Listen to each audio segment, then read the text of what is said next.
Ante lo que habéis contado todos los compañeros. Lástima que no vayamos a I'm tener sorry, there's no Q&A, time for Q&As. We should have finished already by now, but a Congress like this, with all the issues that have been discussed, deserves some concluding remarks by myself, even if you probably don't agree with everything that I will say. Yesterday we started by saying that extensive livestock farming could be simplified with an image of a herder with his herd, but this is a very simple approach. We've been talking about many different issues: environment, nutrition, public health, and we've been talking about the responsibility that we have to work and defend this sector for all that it implies. And one of our responsibilities is to define what it actually is. Otherwise, we will have situations like this, that is, lambs that, in order to be marketed, need to be fattened during a period of 2 or 3 weeks, or pigs that, having been born in extensive livestock farms, need to be going through a process to get a certification as an Iberian pig. So we need to take all this into account, because if we just stick to this dichotomy of extensive intensive farming, we won't get much further. So here you can see grain-fed sheep, and then the rumen factory is not involved in this process. We have domesticated a few species, and now shall we give our ruminants grains? And this is the price index, and we can see that prices will continue to increase, and we have to bear in mind that resources are limited, in which young people that are here will have to cope with an increasing number of people that will suffer from hunger. We'll have to decide who we feed the grain to. And since I was told when I was a kid that we shouldn't be playing around with food, and here we're playing around with food a lot. So there are certain things that arrived as that was presented as a help to our sector, that is the possibility of feeding our animals with fodder and grains, had a secondary effect, and that is that some of us have had to fall into the dependency loop from these grains. When we had the kickoff meeting of this project, we said it's not the same to talk about additional, complementary and supplementary animal feeding. So it should be a complement. It shouldn't substitute grazing as a whole. So first of all, we need a legal definition of extensive livestock farming. And we shouldn't accept the fact that the administration just says it's not possible to define it.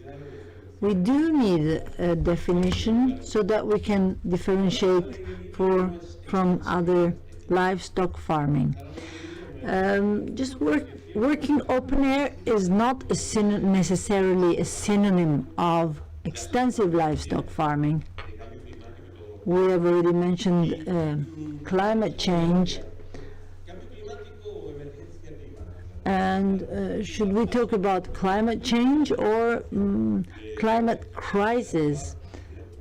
Because if we look at the situation that we've had to face this year as far as high temperatures, drought, it is, we should think if it's not a question of an emergency rather than a general crisis.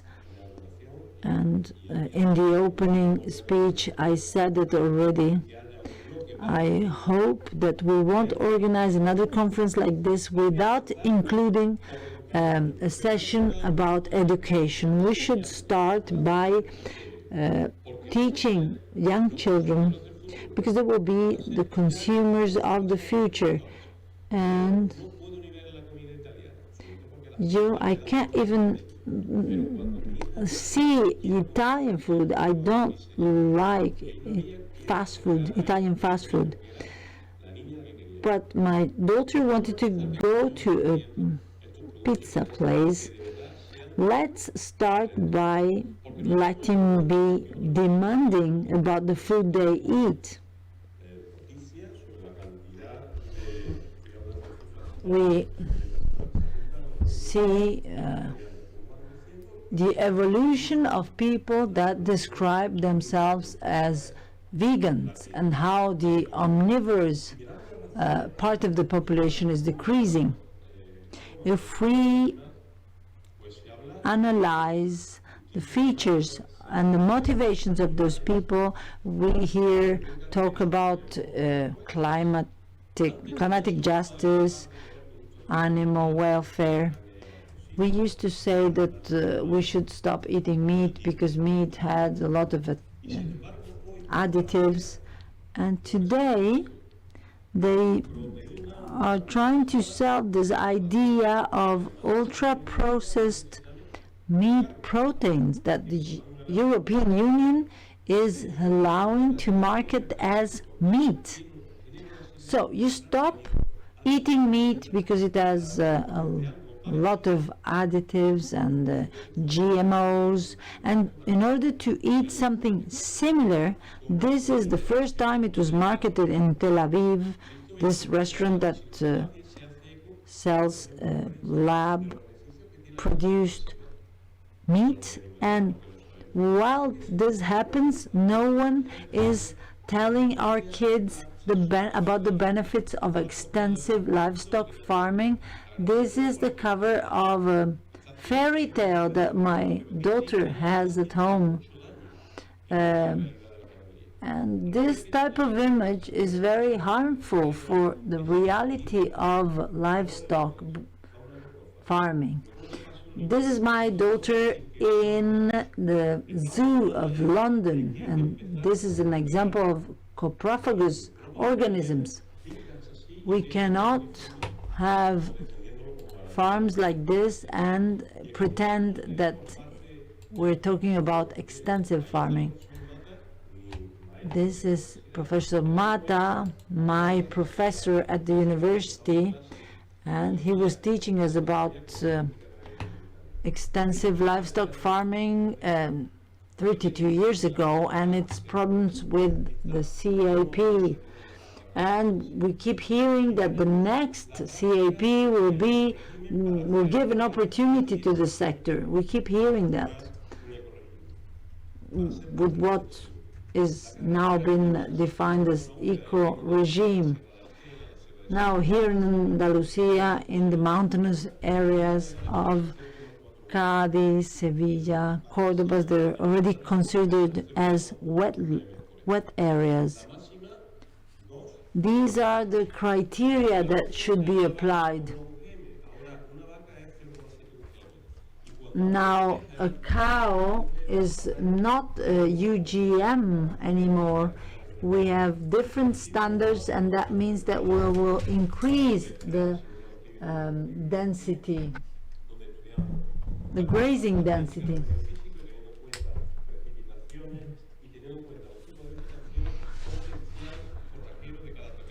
And we also have modified the criteria for forage potential of each province. In the provinces where we have livestock farming, how can we expect from a region like a province like Seville or Almeria, where there's practically no livestock grazing, to have a minimum of 0.2 livestock units?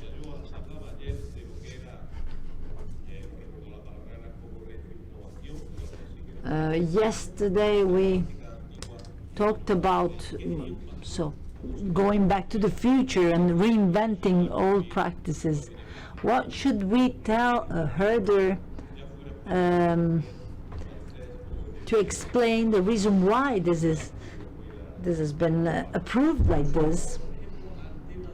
And if we then take into account the vegetation potential, we have fantastic breeds in Andalusia that are adapted to their environment.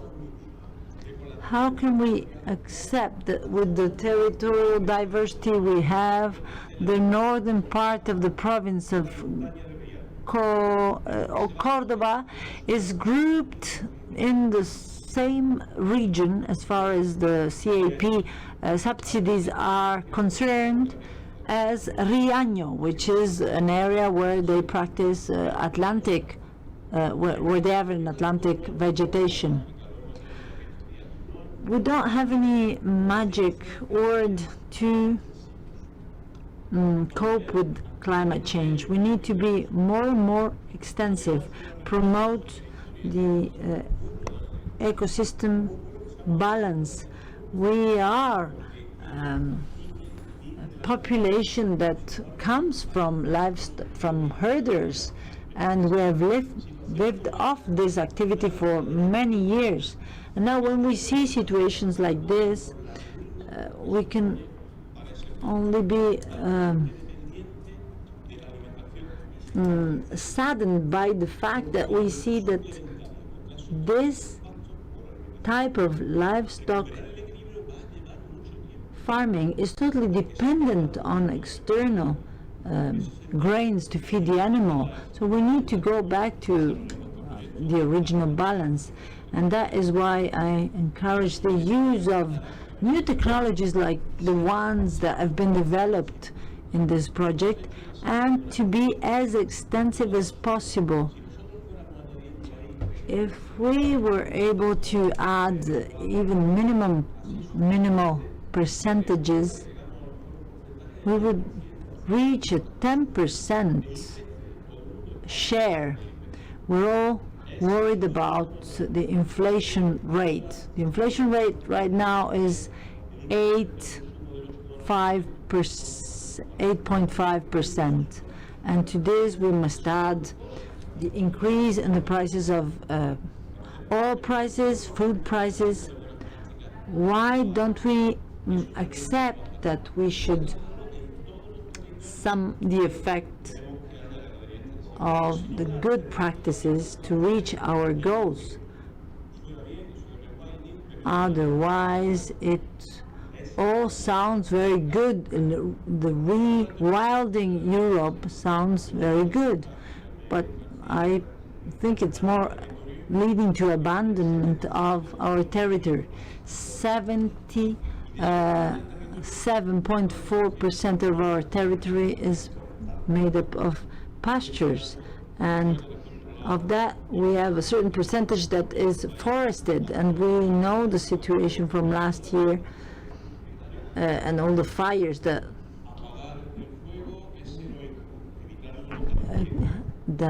happen in Spain. And when you can read signs like this saying extinguishing fires is an heroic deed. Yesterday we talked about carbon footprint. If we add all the capture that all the carbon that is captured in the soil, we can calculate that very in a very detailed way. Secuestro de carbono después de haber descontado Once you produce a lamb, this yields a reduction in emissions. extensiva. ¿Qué emite una hectárea de bosque mediterráneo o una hectárea? What is the emission of 1 hectare of Mediterranean woodland burned? That would imply Medioambiental. Por tanto, esto hay que ponerlo en that would imply producing all those animals. That equates to all those animals. I'd like to change this sign that we can see in Cordoba by this image.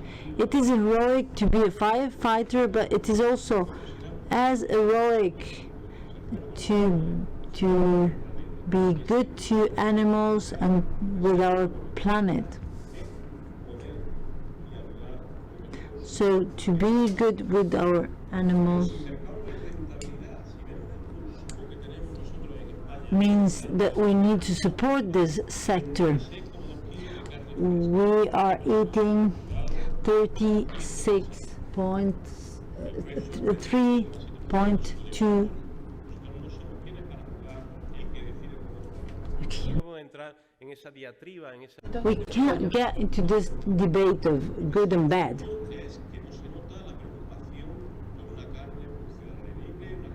But it is true that there's not much concern for the origin of our meat, because, for example, as far as lamb, we don't even get to 1.5 kilos of consumption.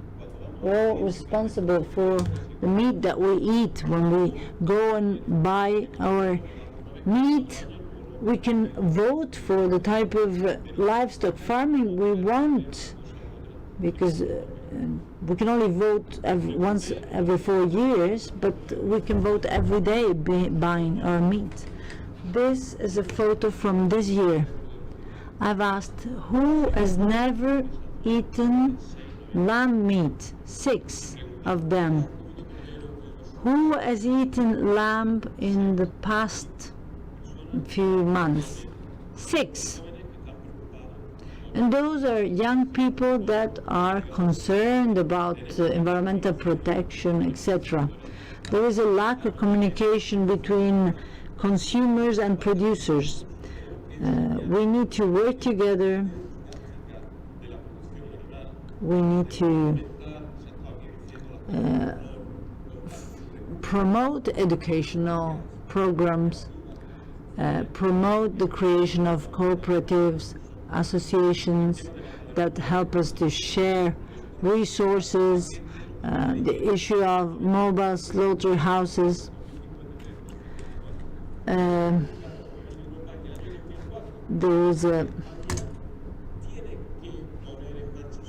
Spain needs to implement the regulations that regulate mobile slaughterhouses.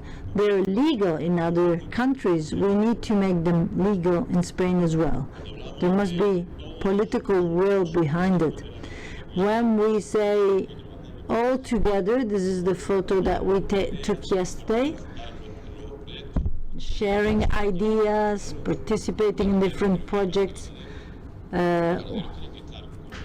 We have said it yesterday, pastoralists should take care of their own animals. They cannot travel that much to participate in meetings. So one of our objectives in this meeting was this campaign where Candela was the leading character that was representing the future of rural environment. And I'll give you 3 quotes here. One says that there is a general acknowledgement that this sector as for the conservation of landscape, of mountainous areas and its associated cultures. Therefore, the first threat to the conservation of these environments is the crisis and decline of traditional pastoralism, pastoralist systems. We need to find alternatives for those local communities. Second quote by Pedro Montserrat. Every system has its own dynamics, and our efforts should optimize what has been achieved before. We should not repeat the same mistakes. We could promote the recovery of local breeds. We have talked about genetic selection. We should select animals that are adapted to their environment, not for animals that are fed on grain. I will finish with one of the definitions by Clemente Mata. Extensive livestock farming should be taken to a second dimension. Beyond productive goals, it should serve the goals of landscape conservation, fight against fires, and against climate change. We are all responsible for this with our consumption patterns. Thank you for your participation, and to all the participants, the Foundation, Entre Tantos Foundation, and all the other participants.